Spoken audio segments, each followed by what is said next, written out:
La filosofía es algo así como la matemática de las palabras. Filosofar no es ni tan ajeno ni tan difícil. En modo geométrico, la refutación. Ahí tengo yo otra pregunta.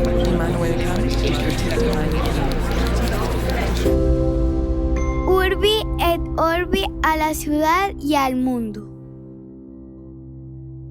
Buenos días, buenas tardes, buenas noches. De una manera muy atinada, el compañero dice que el cuento El jardín de los senderos que se bifurcan, de Jorge Luis Borges, es un thriller metafísico. Comienza con una persecución y termina en un asesinato, y en el trayecto abre una posibilidad de gran envergadura. Todos los caminos que no se eligen también existen, porque de igual manera son posibles. Borges, en voz del autor chino Zhu Yipen, plantea que el tiempo no sucede de manera lineal, sino que se ramifica. Así, no hay un solo destino, sino que hay infinitos. Don Jorge Luis habla de un libro que es también un laberinto, un mundo donde cada decisión crea una nueva línea con sus propias bifurcaciones. El jardín de los senderos que se bifurcan es quizás una de sus exploraciones más potentes a la cuestión metafísica del tiempo y la infinitud. Les presentamos nuestro episodio número 89, El jardín de los senderos que se bifurcan, el thriller metafísico de Borges.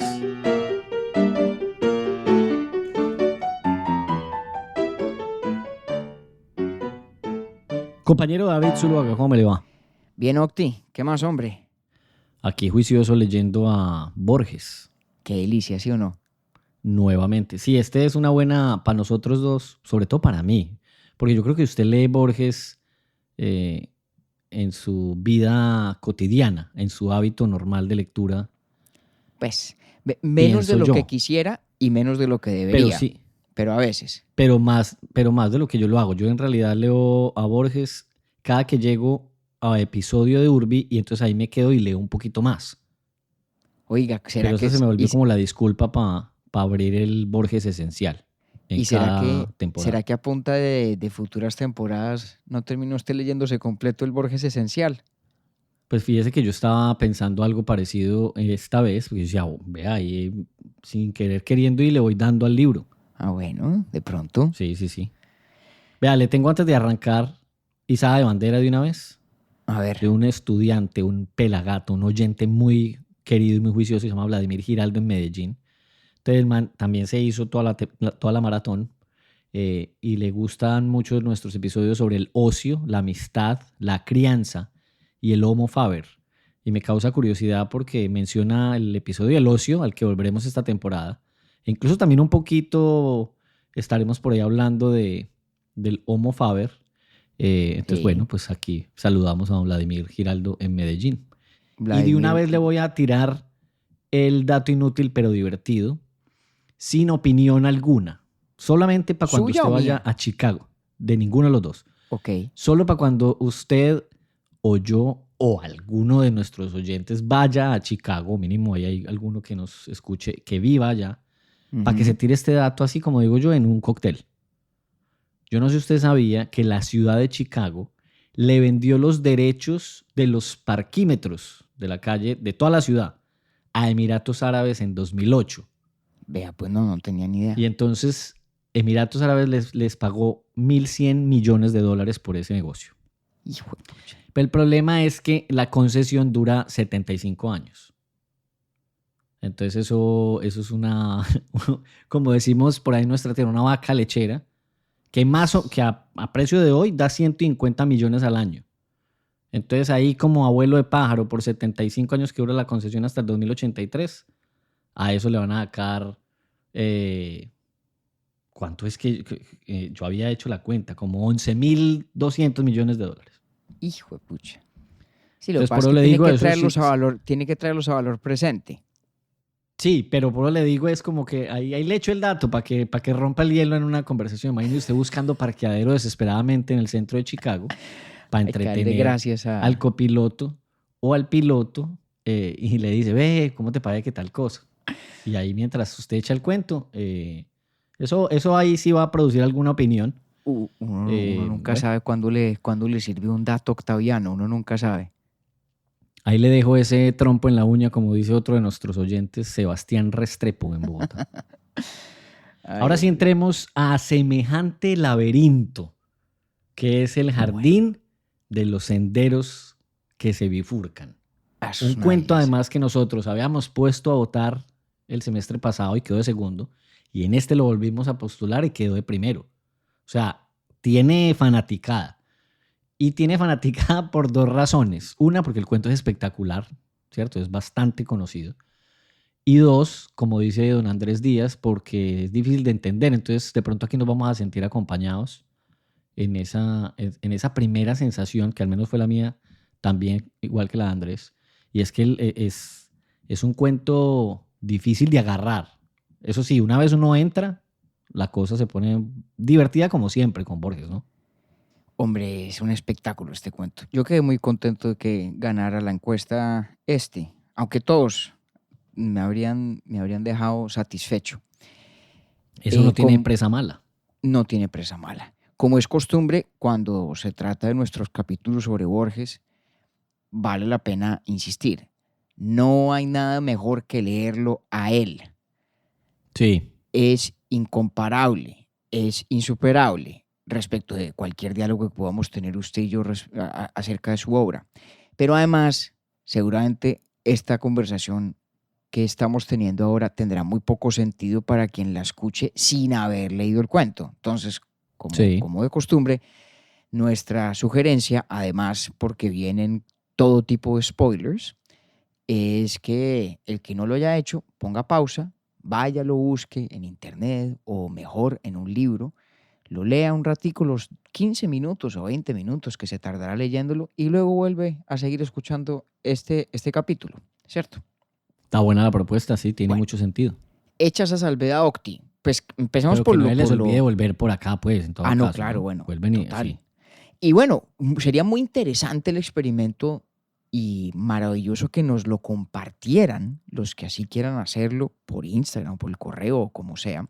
El experimento de leer el cuento, escuchar esta conversación entre nosotros y luego releerlo. A ver cómo sale, cómo resulta esa segunda lectura y de pronto qué tan interesante, inútil o desatinada resulta ser esta conversación. Repito, a la luz de... Está bueno el reto para nosotros. Sí, a la luz del Apoyo. texto como tal, que es más Así importante. Bueno, ¿qué? Hagamos como una breve sinopsis, nada más para refrescar la memoria. Listo. Yo ahorita le decía hace un momento antes de que empezáramos a grabar que este cuento yo lo caracterizo como un thriller metafísico. Sí, me gustó eso cuando me lo dijo. Porque es un tremendo thriller. Es un cuento más muy cinematográfico, con unas imágenes muy claras. Y es una historia que tiene todo el tempo, el ritmo y las sorpresas de un thriller. Uh-huh. Sí, en el simposio estamos hablando de niveles en la narración. Aquí pues sí estamos hablando de una hipertextualidad pues total. Muchísimo más robusta y más compleja. Sí, totalmente. Digamos que en el universo narrativo del cuento, la historia como tal es una historia que aparece narrada por uno de sus protagonistas en un testimonio o una declaración, lo que en realidad es una confesión, estando preso, transcrita parcialmente y que se relaciona con un libro que Borges, el escritor, menciona en la primera línea del cuento, ¿cierto? Entonces, aquí hay una dinámica, como es usual en Borges, de nested stories. Así es. Esta expresión, perdónenme el anglicismo, especialmente penoso tratándose de Borges, pero de los nested narratives, que a mí me gusta como imagen, la idea esencialmente de una narración dentro de una narración, dentro de una narración, etc. Esa idea, además, como idea y no solamente como técnica, es importantísima en este cuento, ¿cierto? Bueno, le valgo el anglicismo y pues se lo va a justificar pues aquí para que vaya viendo usted cómo es la vuelta, porque este es uno de los primeros cuentos que tradujeron de Borges a inglés. Ah, bueno, fíjese. Entonces se la valgo. Sí, y de hecho, ahora que lo pienso, tratándose de Borges, sí que es permitido corrijo, además no es en realidad un anglicismo, porque no es una deformación de una expresión en español, sino el uso de la frase en inglés. Es el uso de una expresión. Ajá. Exactamente. Yo creo que Borges sí que me lo perdonaría, dada su propia afición al inglés como lengua. En fin. Entonces, la voz del Borges escritor abre el cuento refiriéndose a un libro que se llama Historia de la Guerra Europea, un libro sobre la Primera Guerra Mundial. En ese libro se cuenta un episodio militar en torno a una batalla pues, que están preparando los ingleses en el ámbito de la guerra. Parece pues un punto de entrada extraño, con remotísima conexión con la sustancia de la historia que luego viene, pero tiene su conexión importante. Su principal propósito, creo yo, es el usual recurso cervantino de atribuir la narración a una fuente textual que es evidentemente ficticia, pero que le da a la historia un cariz de veracidad, ¿sí? Entonces, ¿y qué le parece a usted el tiro del hombre? Después dice, punto y seguido, faltan las 2 páginas iniciales. Bueno, es que espérese. Claro, habla de su libro Historia de la Guerra Europea, donde aparece mencionado un episodio en particular y luego dice, Borges, sobre ese episodio sabemos más cosas fruto del testimonio que rinde un personaje que se llama Yu Sun, y ese testimonio transcrito es al que le faltan 2 páginas. Así es. Entonces esto es un típico juego cervantino, ¿no? Es el manuscrito del Cid Hamete Benengeli que Cervantes, escritor, se encuentra de manera accidental, que además está incompleto en algunos momentos, ¿no? Es un recurso de verosimilitud jocoso, porque es una referencia pues clarísima a esa técnica. Y como Borges pues no queda tranquilo, no queda contento con ya las capas que nos da, nos suelta una más, porque tiene el cuento una supuesta nota del editor a un comentario de esa transcripción del testimonio del señor Yu Sun. Obviamente el editor es Borges, el escritor, pero todo eso para revestir de veracidad la narración. Bueno. Y llevamos escasamente un párrafo y medio. Sí, llevamos escasamente un párrafo y medio. Pero esto es importante y ahorita vamos a hablar un poco por qué es tan importante. No, lo que digo es la capacidad pues, de este personaje de meternos en semejante universo en 15 líneas. Además. Entonces decía yo que es un thriller metafísico. Es un thriller porque la historia es una historia de espías. Sí. Estamos en plena Primera Guerra Mundial y resulta que este señor Yu Sun es un chino que enseñaba inglés en un colegio alemán en China. No sabemos cómo termina siendo un espía alemán radicado en Inglaterra. ¿Ya? Así es.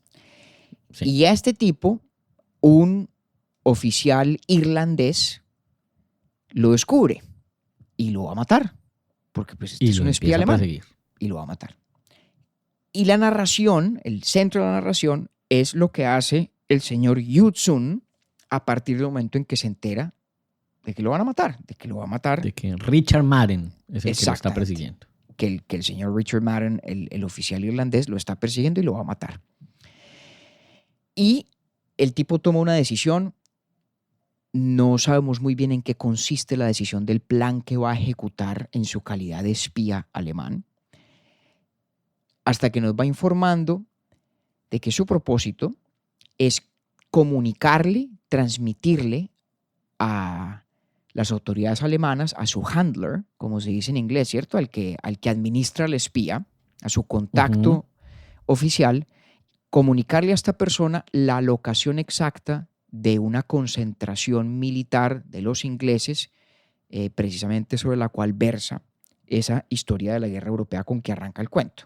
Es decir, el espía chino, o mejor, el espía alemán de nacionalidad china, tiene una información militarmente importante para transmitir, sabe que los ingleses ya lo descubrieron y que este oficial irlandés lo va a matar. Y el tipo sale a volarse y a lograr pues, su propósito, su meta, antes de que lo maten.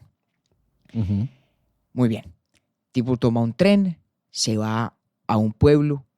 En ese pueblito está buscando a un señor que se llama Stephen Albert. No sabemos muy bien por qué. De hecho, no sabemos en lo absoluto por qué. Encuentra al señor Stephen Albert y en el plano thriller de la historia, lo que termina ocurriendo es que el chino, espía alemán, mata al señor Albert, aparentemente sin ninguna justificación. Y en el último párrafo del cuento nos enteramos de que era la única forma que encontró para transmitirle a sus jefes alemanes, a través de los reportes noticiosos que tendrían que darse de ese asesinato, el nombre de la ciudad donde está esa concentración militar inglesa y que los alemanes en consecuencia podrían ahora bombardear. El secreto que el espía había conseguido. La ciudad se llama Albert, ¿cierto? Que la ciudad se llama Albert, exactamente. Que como historia de thriller... El señor que mató. Claro, como no, historia es un de thriller thriller, pero es absolutamente...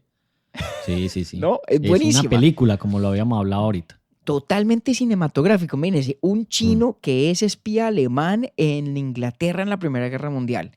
Sabe una locación de un objetivo militar que tiene que informar a los alemanes. Sabe que lo están persiguiendo y lo van a matar. Y tiene escasamente un par de horas o lo que sea para transmitir la información. No haya cómo hacerlo. Y obviamente nos damos cuenta de que la manera de comunicarse entre el espía y su handler es a través de informes de prensa. Y pues qué mejor que el asesinato sin justa causa, sorprendente, desconcertante, de un señor que se llama Stephen Albert, a manera de señal de la identidad del pueblo pues, donde los alemanes habrían de atacar, del objetivo militar en cuestión, que es el pueblo o la ciudad de Albert, ¿cierto?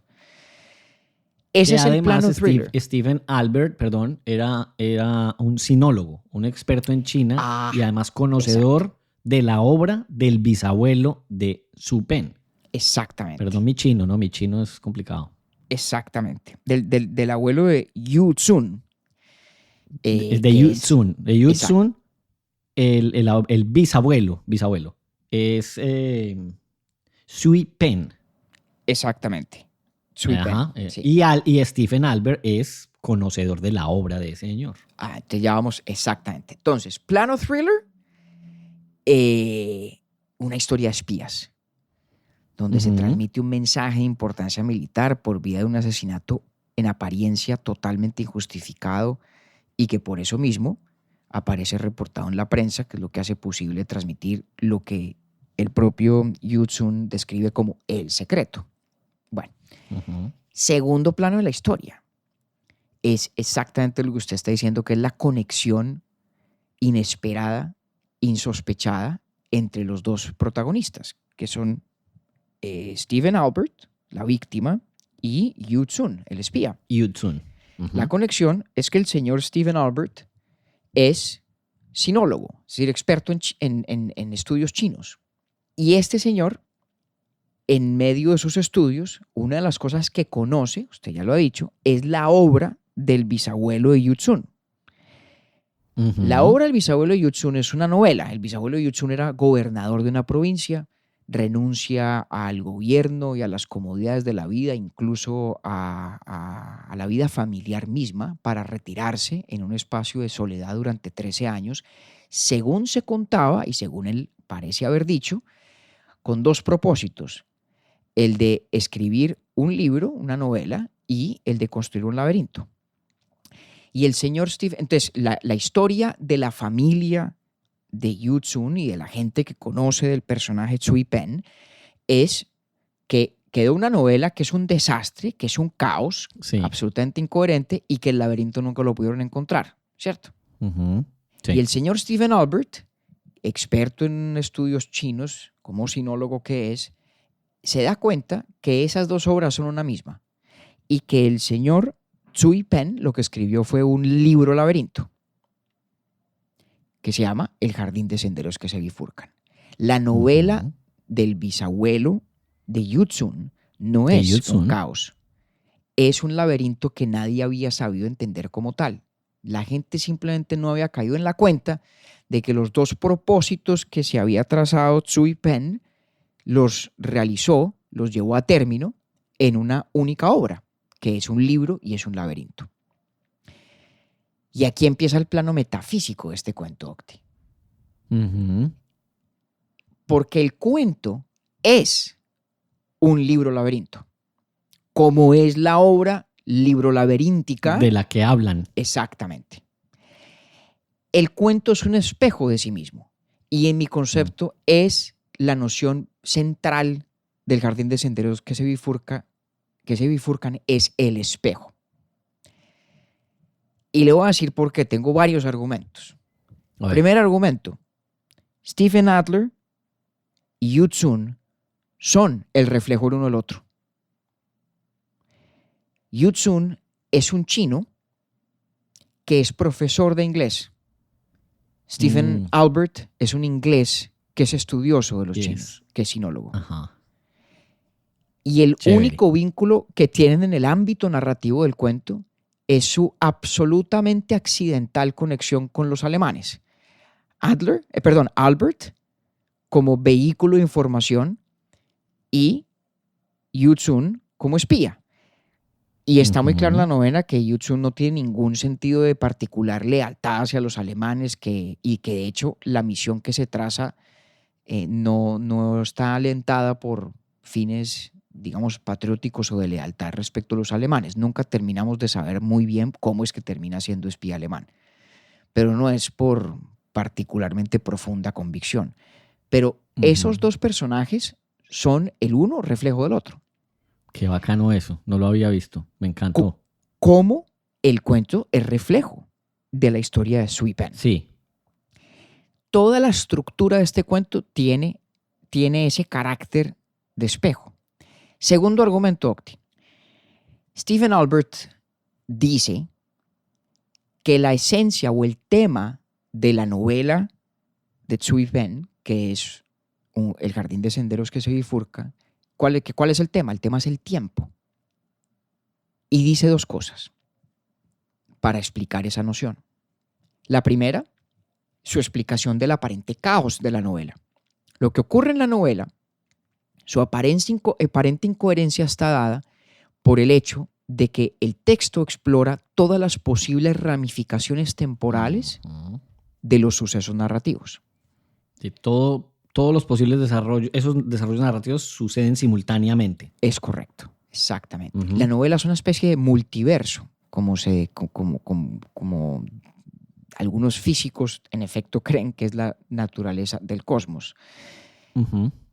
La novela es tantas novelas como bifurcaciones temporales hay en las acciones de sus personajes. Entonces, por ejemplo, el personaje fulanito está caminando, se encuentra con su tanito y puede hacer una de dos cosas, o detenerse a saludarlo o ignorarlo. En función de esa decisión, la historia se bifurca en el tiempo. Hay un futuro de la historia en el cual se saludaron y se pusieron a conversar y no sé qué, y hay otra versión de esa misma historia hasta ese punto del tiempo derecho. En el que sigue derecho y hay otra historia completamente diferente. Por eso la noción de los jardines con senderos que se bifurcan. Los senderos que se bifurcan son los senderos de la temporalidad en la novela.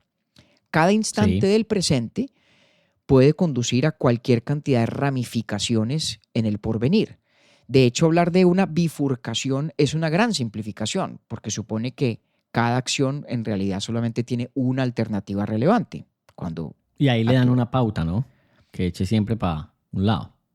Exacto. Pero un momento, todavía no se vaya para allá, ya sé en qué está pensando. Téngalo ahí un segundo. Estoy hablando de la manera usted guárdeme lo que usted sabe que yo ahí le voy tirando. Eso. Estoy hablando de la manera como Stephen Albert explica su interpretación de la obra de Sui Pen, de la novela esa caótica que todo el mundo creía que era un desastre delirante. Dice, no es un desastre delirante. Cuando en el capítulo 3 el personaje está muerto y en el capítulo 4 aparece vivo sin ninguna explicación, lo que está ocurriendo es que el escritor está explorando todas las posibles bifurcaciones de la historia en los distintos momentos del tiempo en los cuales las cosas se habrían podido dar de manera diferente. Entonces es una novela cuyo propósito es captar parcialmente la estructura laberíntica e infinita del tiempo.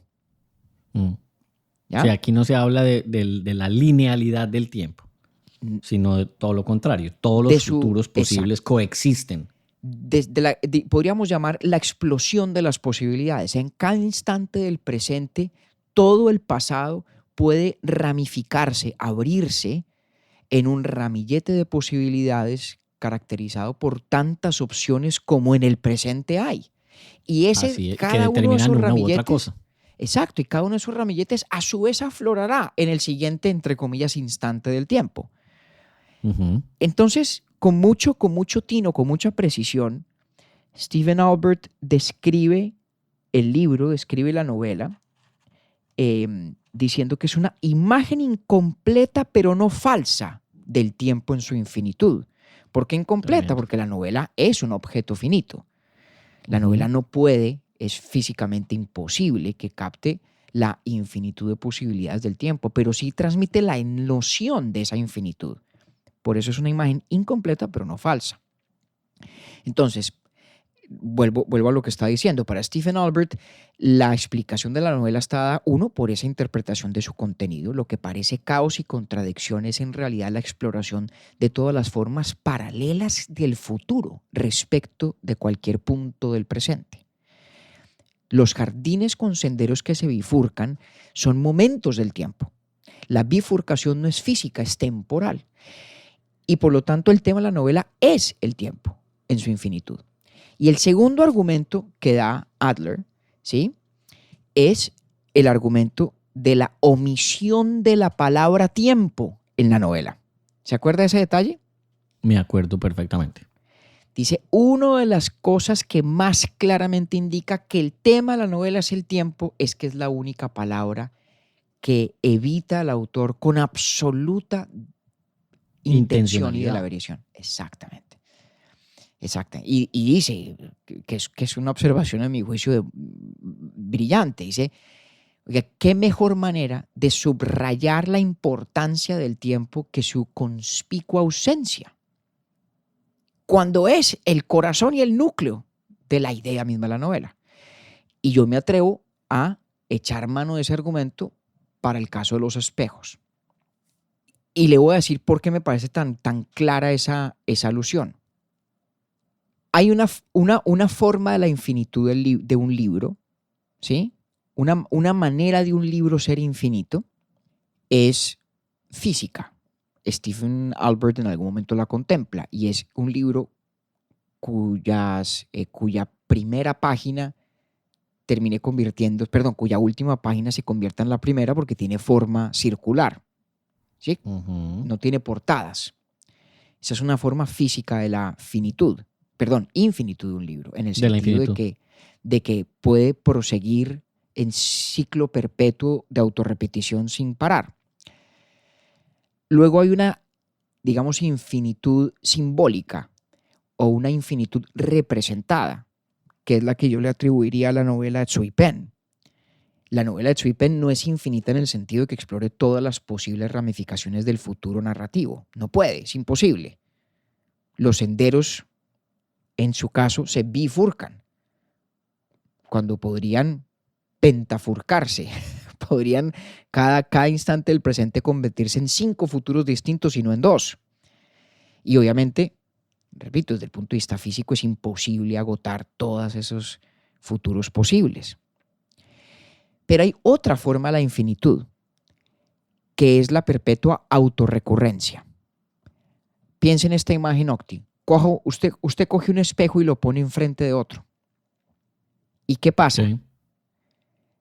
Un espejo refleja al otro, el otro refleja al uno en una autorregresión perpetua, ad infinitum. Ujú.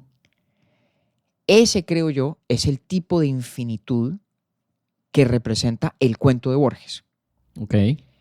Y la clave nos la da cuando invoca Las Mil y Una Noches. En Las Mil y Una Noches, Sherazade está contando una cantidad de historias y en algún momento empieza a contar la historia de una Sherazade contando historias.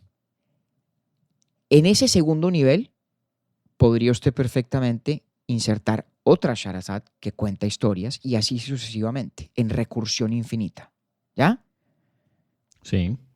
ese tipo de Voy a proyección echarle ese pedazo. es, Lo voy a leer. ¿Cómo? Se lo quiero leer. Hágale, por favor. Un volumen cuya última página fuera idéntica a la primera, con posibilidad de continuar indefinidamente. Recordé también esa noche que está en el centro de las 1001 noches, cuando la reina Sharazad, por una mágica distracción del copista, se pone a referir textualmente la historia de las 1001 noches, con riesgo de llegar otra vez a la noche en que la refiere, y así hasta lo infinito. Exactamente. En ese caso, el texto tiene estructura de infinitud, no porque la historia no acabe, que es el caso del libro en estructura circular.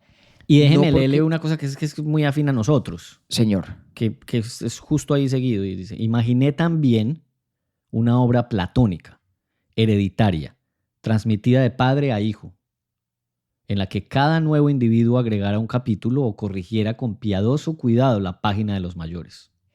son distintos modelos de la infinitud, distintas Ujú. formas de captar la noción del infinito. Entonces fíjese, ahí usted me está recordando ese que sería un cuarto modelo. El modelo del libro circular, donde no hay principio y no hay fin, ¿ya? El modelo de el propio Zui Pen, que es el modelo de la representación parcial de posibilidades infinitas, ¿sí? Que es su novela de los jardines con senderos que se bifurcan. El modelo de las 1001 noches, que es el de las imágenes que recurren, pero dentro de sí mismas. Es Nested Narratives, que es exactamente con lo que empezamos. Es exactamente donde empezó Borges. Los cuentos dentro de los cuentos dentro de los cuentos, cuya presencia, tantos niveles hacia abajo como usted quiera descender, tiene justificación literaria y narrativa en los niveles superiores, ¿sí? Y ahora hay un cuarto, que es la historia que simplemente no tiene fin, por diseño, que es esa versión platónica donde las diferentes sucesiones de generaciones van completando y añadiendo a la historia. Esa es infinita en el sentido de que es inacabada e inacabable.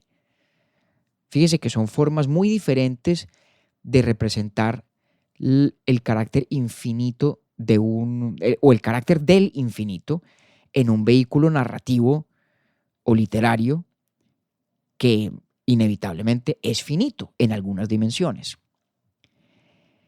Todos esos modelos son, digamos, maneras distintas de acometer el mismo esfuerzo de este cuento y el mismo esfuerzo que impulsa buena parte de la obra de Borges, que es el de captar, si es que pudiéramos, de transmitir, de sugerir mejor esta idea de lo infinito. Y eso que yo también se lo había comentado antes de arrancar a grabar, le quedó sonando, lo quiero mencionar aquí en esta parte.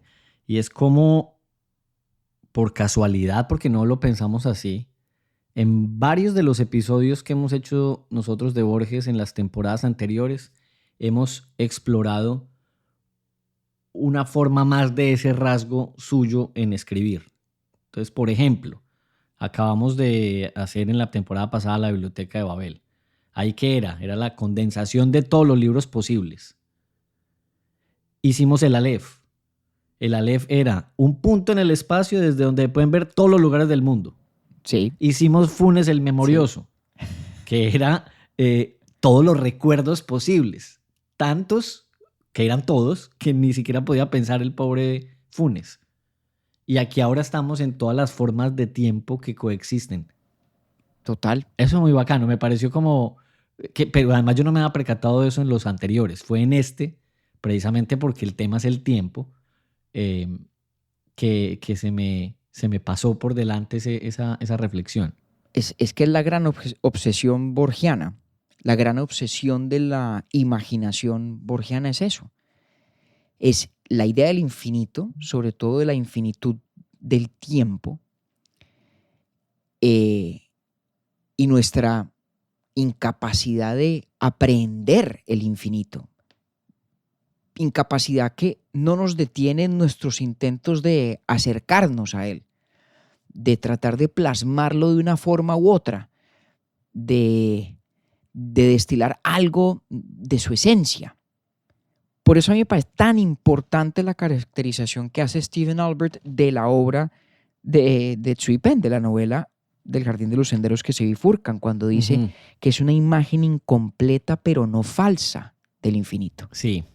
Porque sería una objeción muy sencilla a todas estas diferentes variaciones del mismo propósito literario de transmitir narrativamente la sensación del infinito. Sería una objeción muy fácil decir, pues todos son finitos, en tanto que esfuerzos en el marco de la espaciotemporalidad finita de los seres humanos. Pero el hecho de que una representación del infinito sea incompleta no la hace menos falsa, en tanto que evoca la posibilidad de su extensión perpetua, valga decirlo, infinita. ¿Ya? Entonces, porque así era, y lo menciona ahí también de una manera muy bella. Dice que el antepasado de Su Jun, Tsui Pen, no pensaba como pensaba Newton y Schopenhauer de que el tiempo era uniforme y absoluto. Correcto. Sobre todo en este caso eso sí que es una cosa muy clara en el respecto de Newton, perdón. Newton tuvo una gran discusión muy famosa con Leibniz, de hecho, por interpuesta persona, cada uno. Cada uno puso un amigo a darse candela con el amigo del otro en una serie de cartas, una correspondencia muy importante. Más berraco los amigos que les ayudaron para esa vuelta. y era una discusión sobre si existía el tiempo absoluto o si todo el tiempo era relativo, en el sentido de que es un fenómeno que se da en función de las relaciones entre los objetos. Leibniz decía lo segundo, Newton decía lo primero. Eso es verdad. Pero aquí el punto importante, me parece a mí, es la manera como el tema de esta historia, como el diseño del thriller, en últimas, está totalmente orientado a transmitir exactamente la sensación metafísica del infinito de que trata toda esta historia, que parece un elemento de más, parece cosmética respecto de la trama thriller. ¿Sí? La trama thriller es el espía que va y mata a un tipo más o menos gratuitamente por el solo hecho de que su apellido coincida con el nombre de una ciudad que tiene que transmitir como mensaje. Es muy importante recordar que el encuentro de los dos personajes es de total serendipia. Eso sí que es un accidente. Sí, me encantó eso que dijo usted de que ellos son espejo. Claro, pero fíjese cómo da Yu-Tsun con Stephen Albert. Lo busca en una guía telefónica. O sea, lo que Yu-Tsun hace es que coge una guía telefónica y busca a ver quién habrá de apellido Albert para yo poder dándole muerte a esa persona sin justificación ninguna. ¿No? ¿Sabe qué pensé yo? Perdón, lo interrumpo, pero leyéndolo, dije, tengo que decirle eso a David cuando estemos grabando.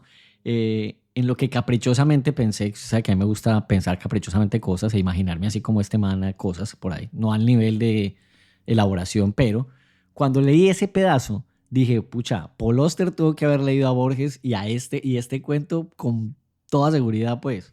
Claro, pues seguro que sí, claro que sí, no me cabe la menor duda. Fíjese que no había pensado expresamente en esa conexión. Ahora me deja usted con la inquietud y me va a tocar sentarme a explorarla con más juicio, porque me parece más que plausible. Si se preguntan los que nos estén escuchando por qué, pues por la trilogía de Nueva York, que tiene ahí un episodio bastante parecido. Al que no lo haya leído, vaya y lea, lo que es bien bueno también. Oiga, muy buen punto, Octavio. Me deja usted con tarea ahí. Entonces, fíjese esa vaina. Sí, es como que, wow, valdría la pena averiguar. Es una cosa increíble, Octi. Es una cosa increíble que este tipo busca la palabra Albert con la intención de transmitir un mensaje que tiene que ver con una ciudad en total indiferencia respecto de quién sea la persona de apellido Albert. al que le caiga. Y va y Sí. le cae a este. Y este Le era cae justo a sinólogo ese. estudioso de su bisabuelo. No jodas. Además. Pero todo ese cuento que parece, digamos, destacar los accidentes en apariencia significantes de la vida, es lo que importa para efectos de desentrañar el enredo, el laberinto metafísico del cuento de Borges. Porque entonces, la novela, que se llama El jardín de senderos que se bifurca, tiene una cantidad, la novela del bisabuelo, ¿no? Tiene una cantidad de ecos ya antes en el cuento del propio Borges. Y le voy a dar un par, no más. Cuando Yu-Tsun llega al pueblo donde vive Stephen Albert, le dan señas de cómo llegar a la casa de Albert. ¿Cuáles son las señas, Octi? ¿Se acuerda?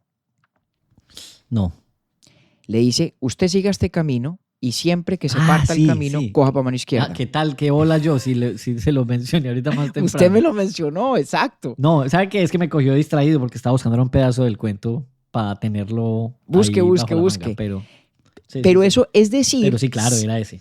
Sin que la descripción expresamente sea en términos de bifurcaciones, si a usted alguien le dice, cada vez que usted se encuentre con el final de un camino, coja a la izquierda, significa que el camino que está haciendo en ese punto, bifurcándose. Pues solo hay dos opciones, derecha o izquierda. Es decir, el rumbo que va... Ya lo encontré. Desde la estación de trenes donde se baja Yu-Tsun hasta la casa de Stephen Albert es un camino de senderos que se bifurcan. Un camino de senderos que se bifurcan en el que siempre hay que coger a la izquierda, que es, ha recordado antes ya Yu-Tsun en el cuento, es la manera como uno puede desenmarañar ciertos laberintos reales. Hay ciertos laberintos cuyo diseño es tal que lo que hay que hacer es coger siempre a la izquierda. El camino del tren a la casa de Albert es una representación física del laberinto temporal de la novela del bisabuelo. Y tiene la misma estructura física que reproduce en la temporalidad la novela del bisabuelo, que es la de senderos que se bifurcan. Puntos del tiempo que se abren en ramas y se realizan en posteridades múltiples, tantas como ramas haya. Y hay más pistas, Octi, porque es que el propio Borges ha construido un thriller intelectual encima del thriller. Y si uno es buen detective, las encuentra. Le voy a dar una. A ver. Le voy a dar una. Y es el rol de las ideas del tiempo que aparecen en la voz de Yu-Tsun antes de todo este rollo del encuentro con Stephen Albert. ¿Sí?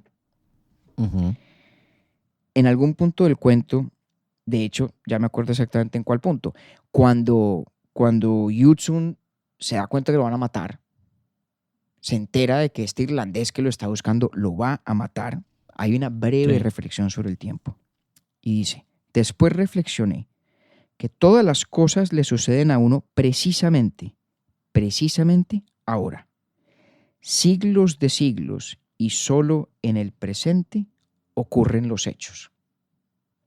El punto del presente es siempre donde se juega, digámoslo así, el todo por el todo del tiempo. En su totalidad hacia atrás, entre comillas, para usar la imagen espacial, es decir, todo el pasado y todo el futuro. Cuando usted piensa en la temporalidad como una secuencia de momentos con, ya no bifurcaciones, pero enfurcaciones, incontables en cada momento del presente, cuyas conjunciones, a medida que usted suma momentos presentes, determinan una única línea temporal, se da usted cuenta de que cada instante presente abarca la totalidad del pasado y del futuro, en el sentido de que puede determinar una direccionalidad completamente distinta. De todos los futuros posibles, cada instante del presente los elimina a todos menos uno, respecto del siguiente instante. Y así sucesivamente. O sea, el fluir del tiempo experiencial, digamos el tiempo fenomenológico, el suyo o el mío, el nuestro tiempo vivido, es un continuo descartar de una infinitud de posibilidades. La sucesión de presentes constituyen el abandono irreversible de infinitos mundos posibles. Todo el tiempo están muriendo infinitud de posibilidades. Por eso es que dice Yu-Tsung que la totalidad del pasado y el futuro están recogidas en ese instante presente, que es el instante de la continua bifurcación. Repito, enfurcación, porque no tienen por qué ser dos. Eso es una simplificación literaria muy conveniente para poder crear el paralelo físico que crea Borges con el camino de la estación de tren a la casa de Stephen Adler. ¿Sí? Y hay una cantidad de pistas más, todas orientadas a demostrar que desde antes del encuentro con Albert, desde antes de desentrañar el significado de la novela de su bisabuelo que creían incomprensible y caótica, ya hay en el propio Yu-Tsung una cantidad de intuiciones, de pálpitos, de anticipaciones de lo que vamos después a ver de manera más explícita. Es decir, que en esa capa de la historia, a ese nivel de la historia, ya prefigura Borges lo que ocurre dentro de la microhistoria de la novela del bisabuelo. Tiene esa estructura, repito, de espejo. En distintos niveles narrativos refleja lo que ocurre en los otros niveles, como en esa historia de Shahrazad que usted leyó. Es el infinito como lo que recurre. Y a ver, lo voy elaborando mientras lo voy tirando acá. Sí, Albert, sin duda alguna, es un vehículo, no solamente para comunicar un mensaje, sino para desenredar una historia que nunca habían podido desenredar los de la familia del personaje que escribió la obra. O sea, son dos cosas completamente importantes en la vida de Yu-Tsung. Sí. Y me gusta ese planteamiento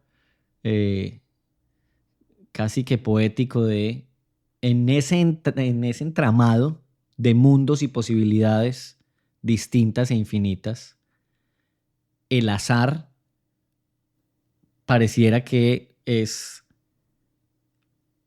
el único capaz de resolver semejantes,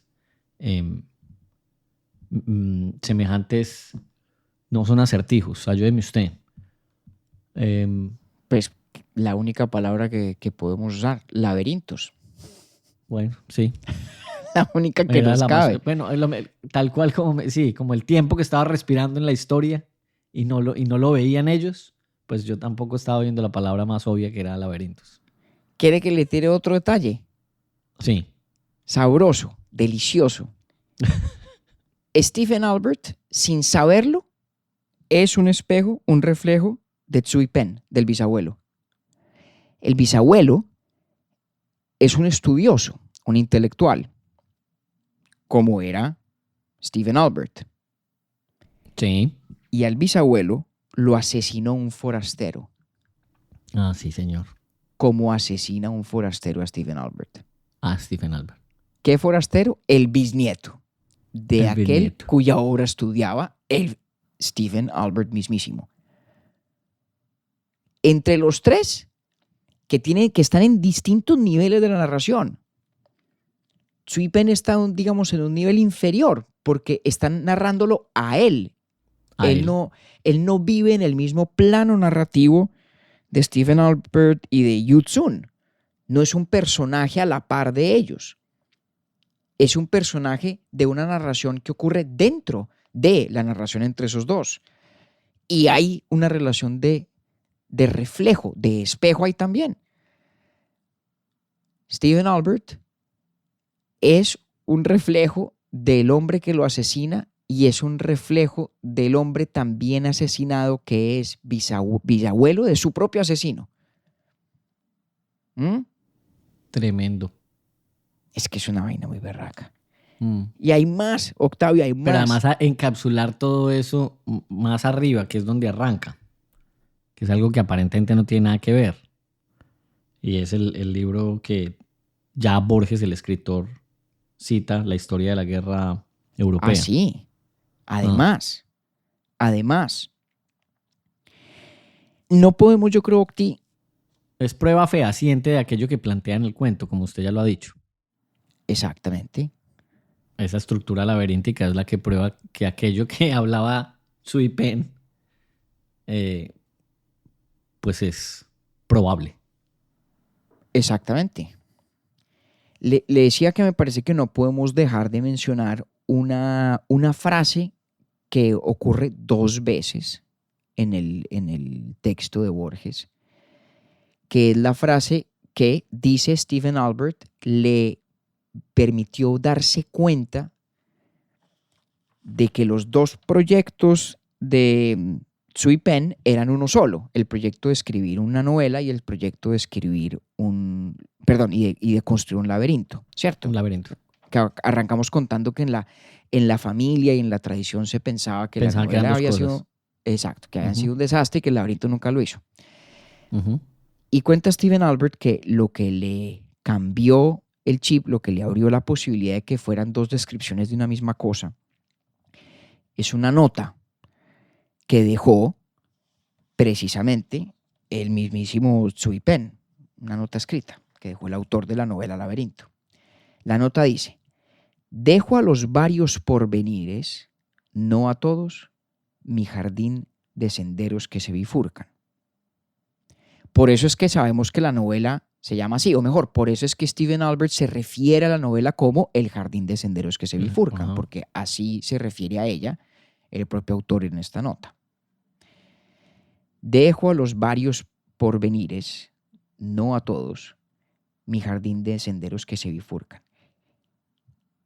Dejo a los varios porvenires, no a todos. ¿Por qué no a todos? Porque, como dice el cuento en otra parte, no existimos en la mayoría de los tiempos. No todos los futuros posibles son futuros donde el manuscrito sobrevive, donde Sí. haya quien lo lea. Albert muere. Exactamente. Exactamente. Hay una infinitud de mundos posibles y los mundos posibles futuros, cada uno de ellos tiene un perfil único dado por todos los momentos de presentes que se suceden en el tiempo en los que, digamos, ese mundo ha tomado un camino que no ninguno de los otros. Y en esa infinitud de mundos posibles hay muchísimos en los que, repito, el manuscrito no sobrevive, o se quema, o alguien decide guardarlo sin leerlo. Y por lo tanto, no deja el jardín de senderos que se bifurcan para todos los futuros posibles, sino solamente para varios porvenires. ¿Ya? Y hay más, Octavio, es que hay más. Es que es una cosa impresionante. Usted sígale dando. Este man está hablando de su novela como jardín. Y en el transcurso del intercambio, del diálogo entre Stephen Albert y Yu Tsun, en ciertos momentos, Yu Tsun habla acerca de o alude a el jardín físico que rodea la casa de Stephen Albert. Es decir, que hay nuevamente un intento por reflejar en el paisaje espacial del cuento lo que en la novela del bisabuelo tiene carácter de temporalidad. En repetidos momentos. Todo Qué lindo eso. Toda esta suma de pequeñas pistas. Es que acuérdese que en una persona como Borges, nada es un accidente. Nada Sí. es gratuito. Absolutamente nada es gratuito. y en casi todo hay alguna pista. Y lo bello es que poco importa que Borges quisiera que todos estos elementos fueran pistas. Lo que importa es que construye un universo narrativo que nos invita a pensar en todo como pista, en todo como clave. Tema del que hablamos, me parece, cuando hicimos el capítulo de la Biblioteca de Babel, de hecho, Sí. ¿cierto? De ese deseo de ver en cada cosa la cifra de algo más.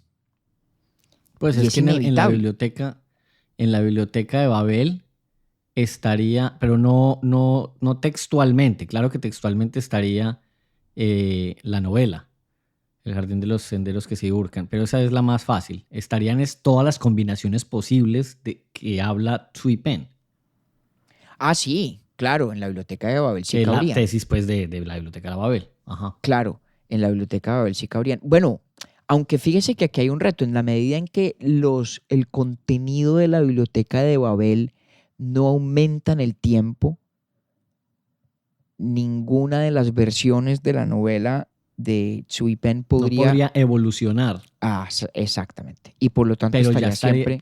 siempre... Lo que pasa es exacto. que hay una trampa interesante. O sea, me gusta es que, es decir, no resisto la tentación de pensar que es que ya están todas, pero le entiendo el sentido, sin duda alguna. Pero acuérdese que ahí es donde está la limitación de principio. Y es que Ujú. aunque estuvieran todas, cada una sería imagen incompleta, aunque no por eso falsa, de la infinitud. De acuerdo, de acuerdo. ¿Mm? Total, aquí podríamos entretenernos otra hora, Octavio. Haciéndole honor sí, a la tesis misma, ¿no? Yo quiero leer el final del cuento, pero no sé si usted tiene más cosas o igual puede agregar después de que yo lo lea. Pues es que me gusta porque me gusta cómo termina. Es una maravilla. Porque hay que acordarse del hecho de que uno no tiene ni idea por qué este man va a matar a Stephen Albert. Ujú. Es más, no sabemos que va a ir a matarlo hasta que lo mata. Y es en Así ese es. párrafo final que nos enteramos de cómo tiene una secreta lógica todo lo que ha ocurrido en el plano thriller de la historia.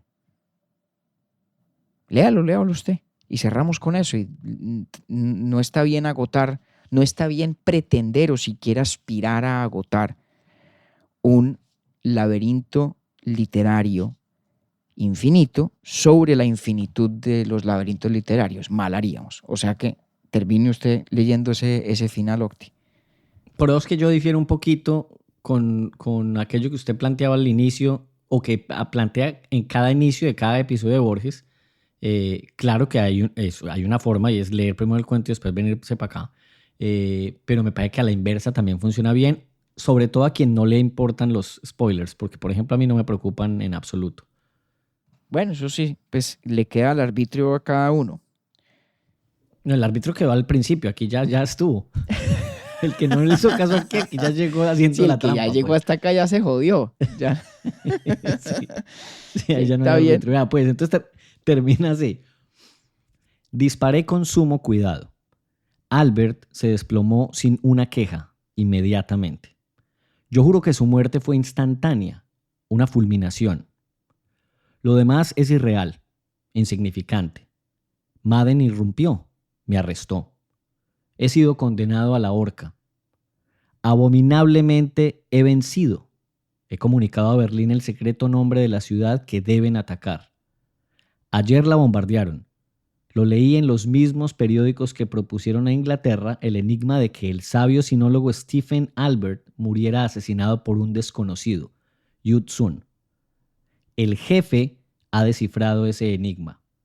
Sabe que mi problema era indicar, a través del estrépito de la guerra, la ciudad que se llama Albert y que no hallé otro medio que matar a una persona de ese nombre. No sabe, nadie puede saber, mi innumerable contrición y cansancio. Oremos. Lo demás es silencio. Octi, siempre un placer nuestro refugio borgiano. La última cosa que quiero decirle aquí, un detalle que me gustó mucho es, ayer la bombardearon, pero recuerde que el ataque lo pospusieron por lluvia al inicio del cuento. Eso me pareció también muy bello. Además. Sí. Hombre, no, es una delicia volver a Borges cuantas y tantas veces podamos hacerlo. Y como decían en la mesa de trabajo de RCN Radio hace 20 años, cuando Juan Gozaín la dirigía, había un señor que se llamaba el profesor algo, y el hombre tenía una sección que se llamaba Se acabó el recreo. Para mí se acabó el recreo porque el próximo episodio es Ficte. Entonces se acabó el recreo para Octavio. Ficte es una nota. Usted no se preocupe. Bueno, usted me dijo y yo le creo. Usted me prometió y yo a usted ya le creo, mejor dicho, si me mete a un programa de mercadeo multinivel, le creo también. Multinivel como los cuentos de Borges. Bueno, qué golazo. Bueno, para que vea que uno también puede. Óigame, la maestro. Que puede. Le vamos a mandar una canción para que se ría un rato. Oiga, compañero, un abrazo, nos vemos en 15 días, pues. Un abrazo, Octi. Urbi et Orbi es producido por Bielo Media, con la música original de Felipe Durán, la coordinación general de Camilo Zuluaga y la dirección creativa de María Cristina Pimiento. Agradecemos especialmente a Luchi y Titín por la voz del cabezote y nuestro logo. Nosotros somos David Zuluaga y Octavio Galvis. Feliz día, feliz tarde o feliz noche.